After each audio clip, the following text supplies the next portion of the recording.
अस्सलामुअलैकुम साथीहरु, तपाई सबैजनालाई ईद मुबारक। आज हाम्रो ईदको दिन र हामी जाँदै छौं तपाईको ईदगाहमा। यहाँ चाहिँ भतिजहरु अनि सबै सेल्फी लिइराखेका छन् अनि 8 बजे हाम्रो जमात छ हैन।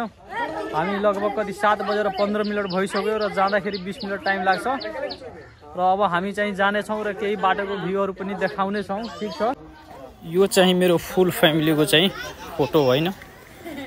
यो हेर्नु हाम्रो फुल फ्यामिली कति जना छन् हामी। अब हामी चाहिँ जाँदै छौं र यहाँ चाहिँ फरहान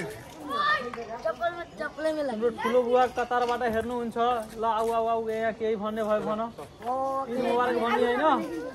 र हाम्रो यहाँ छ अमीर बेटा।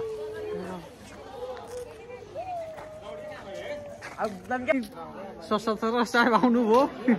ल भन्नु। अनि एउटा डाक्टर साहेब, दुईजना दाजुभाइ डाक्टर साहेब र सशस्त्र प्रहरीको हवलदार साहेब।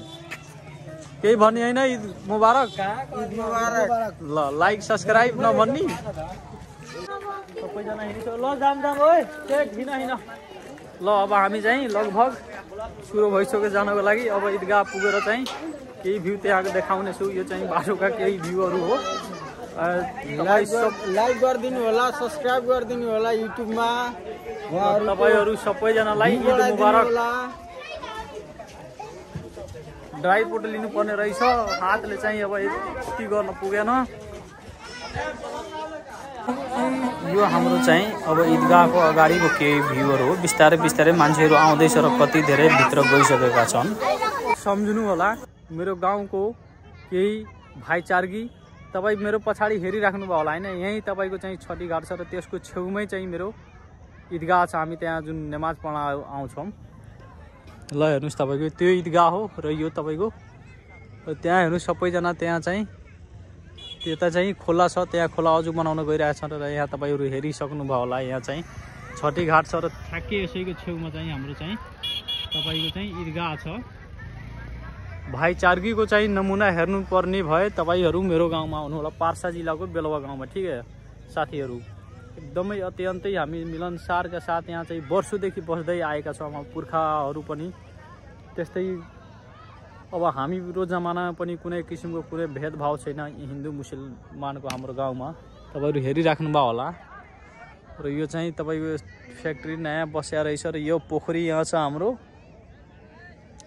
यसको छेउको चाहिँ भ्यू भाउ यस्तो छ र यहाँ चाहिँ त्यहाँ चाहिँ जानुभयो तपाईहरु चाहिँ त्यहाँ खोला छ, खोलामा चाहिँ अजु बनाउन जानु भएको छ र अजु बनाएर आउँदै हुनुहुन्छ। र हेर्नु हाम्रो भाइचारगी यस्तो किसिमको छ भाइचारगी। ठ्याक्कै तपाईको हाम्रो ईदगाहको गेटकै अगाडि चाहिँ तपाईको हेर्नुभयो यहाँ छठी घाट पुल छ। र यहाँ हाम्रो गाउँबाट चाहिँ अझै ईदको नमाज पढ्न आउँदै हुनुहुन्छ। अब म नि जान्छु ईदगाहमा। के छ कि अब ईदगाहमा अब लगभग टाइम हुन थाल्यो। 8 बजेको टाइम थियो र आज 8 बजेर तपाईको लगभग 50 मिनेट हुन लागेछ र म जाँदैछु त्यहाँ गएपछि केही भ्यू देखाउन परे देखाउँला। अहिले चाहिँ म ईदगाह भित्र आइसकेको छौं र जमात खडा हुने बेला भइसक्यो। अब एकैछिनमा जमात खडा हुन्छ र हामी नमाज पढ्छ र नमाज पढेपछि अब के हुन्छ देखाउँछु तपाईहरुलाई। अब हामी चाहिँ नमाज पढिसकेका छौं र खुतबा हुँदैछ र तपाईहरुलाई केही खुतबा सुनाउँछु, सुन्नु होला।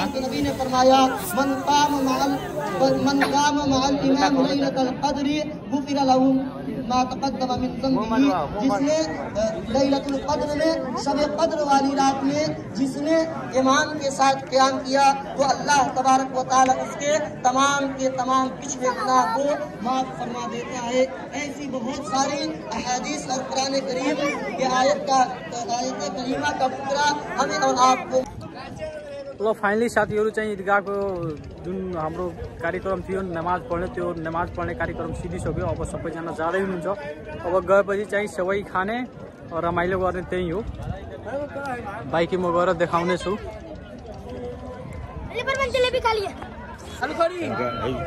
ल आउनु हेर्नु, यहाँ आउनुहुन्छ हाम्रो सुरेन्द्र जी, हेलो पत्रकार।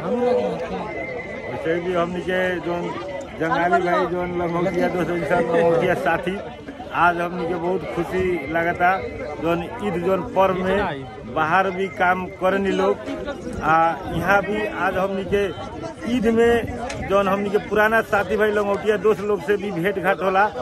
ईद भी हमनी के बीरगंज चर्चा न्यूज ओर से ईद मुबारक और साथ ही संपूर्ण हमनी के जितना होलपीट बीरगंज चर्चा के टीम और गाँव वासी ओर से भी बेलवा 31 नंबर वार्ड और बेलवा टोल के तरफ से देशवासी विदेश रहे वाला साथी भाई लोग से हमनी ईद मुबारक दे रहा भाई। ईद मुबारक। ईद मुबारक।